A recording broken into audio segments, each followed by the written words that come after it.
যবে থেকে এই ক্লাউড কিচেন আমি শুরু করেছি তবে থেকে আমাকে প্রায় টাইম একটা দুটো কথা শুনতে হয়। যারা এই ব্যাপারটা জানে না সেই ব্যাপারটা নিয়েই কথা বলে, সেটা হচ্ছে তুমি অন্যজনের নাম দেখিয়ে কেন তুমি তোমার ক্লাউড কিচেন রেখেছো, নামটা ব্যবসার নাম কেন ক্লাউড কিচেন রেখেছে।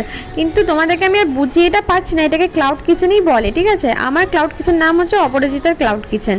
তো এইটুকু বুঝতে হবে তোমাদেরকে। যেমন জোম্যাটো সুইগি যেমন ডেলিভারি, তো জোম্যাটো সুইগিকে জোম্যাটো সুইগিই বলে, সেরকম এটাকে ক্লাউড কিচেনই বলে। এটা তোমাদেরকে আগে বুঝতে হবে। তো আজকে অর্ডার ছিল কিছু, সেই অর্ডারগুলোই দেওয়ার জন্য সকাল থেকে রান্না বান্না করছিলাম। তার কারণ হচ্ছে আজকে স্পেশালি হসপিটালে অর্ডার যাবে, সেটা হচ্ছে যে চিকেন কষা আর হচ্ছে বাসন্তী পোলাও। তো সে দেখতেই পাচ্ছ এখানে অর্ডারের যে খাবারগুলো অর্ডার এসেছিলো সেইগুলোকে সুন্দর করে আমি প্লেটিং করছি। আর আমরা এই রকম ধরনেরই প্লেটগুলো মানে ইউজ করি, মানে খাপগুলো, প্যাকেজিং খাপগুলো ইউজ করি। এতে কি খাবারগুলো সেপারেট থাকে আর দেখতেও সুন্দর লাগে, একটার সাথে একটা মিশে